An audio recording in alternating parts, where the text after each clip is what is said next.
There is a great opportunity for Chinese filmmakers to present unique and fresh stories to audiences worldwide, as people crave new ideas and directions in films.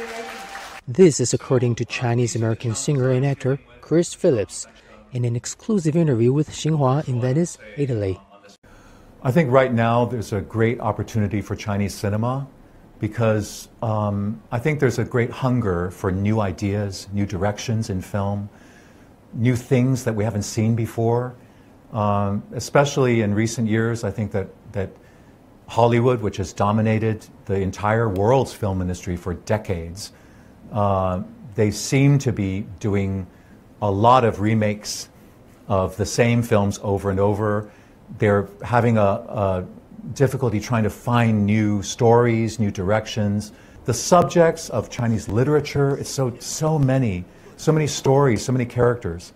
And also, I think, even contemporary subjects about Chinese citizens' lives, modern stories. They're going to be something that the world audience, they have not seen yet. So I think that this is a great opportunity right now.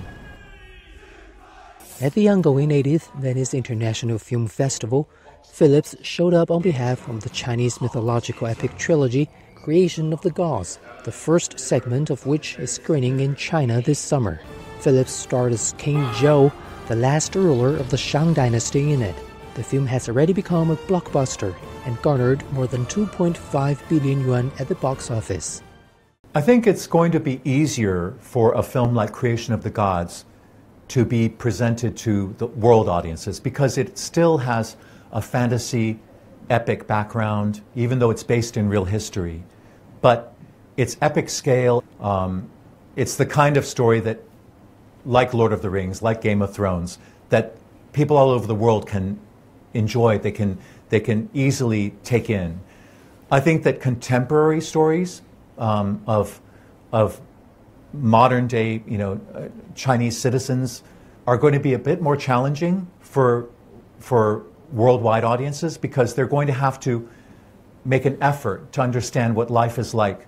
But if those common themes are well displayed, themes of family, themes of love, themes of responsibility, of fear, what are the things that make us human? I think those things are common for all audiences around the world. And if those themes are portrayed well, even in a contemporary drama, you can have huge success. I do think that there's a lot of opportunity for Chinese film now because Chinese stories are fresh. It's like a huge, unexplored, vast territory that is just waiting for filmmakers to go and dig out those great stories. So I'm very much optimistic about this moment in Chinese cinema. I think it's a rare opportunity